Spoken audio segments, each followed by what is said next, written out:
There's lots to get to. We're going to start with some road closures, though, in Bath that might impact your communities. Get ready to head out. Yeah, that's right. This is a big one. Crews are in the area working on a water main. As a result, a stretch of Bath Street will be closed to everyone except people who live there.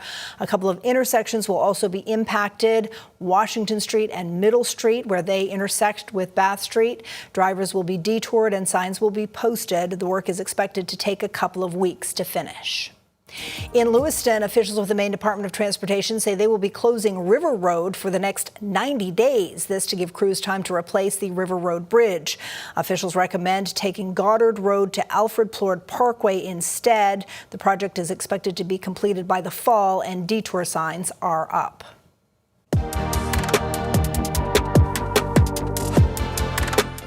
We have an update for you about a missing person out of Westbrook. Police say they have found Gabrielle Lodge. The 31-year-old was reported missing yesterday by her family.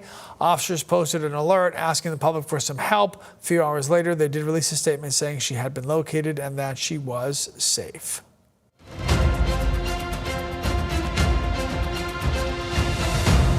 The race for governor of Maine is in its final stretch, and members of Republican and a number of Republican candidates, I should say, have been out and about connecting with voters.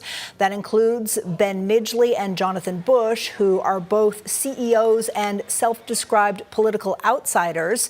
Yesterday, Bush got together with other people at the Sockopee House of Pizza in Cornish, while his opponent Midgley met with Mainers in Windham at an ice cream social. Bush highlighted the need to loosen restrictions preventing local businesses from succeeding, and Midgley focused on ways to simplify the permitting process for developers looking to create housing in Maine. There's a lot of ways you can spur housing on. You just got to take a good focus on it. You got to work with the builders and the developers in terms of what's really getting in their ways, and then we can open up a lot more volume. It creates employment, it creates wealth, and it creates a place for people to live that they can afford. It's the same thing with healthcare. It's the same thing with energy. We need to bring providers into the game, not chase them out of the game, leaving only the state. Last week, Republican gubernatorial candidates Owen McCarthy, Garrett Mason, and Bobby Charles also held public events to meet with voters. They each shared their plans to make Maine a prosperous state for businesses and residents. One thing they all agreed on was the importance of addressing affordability.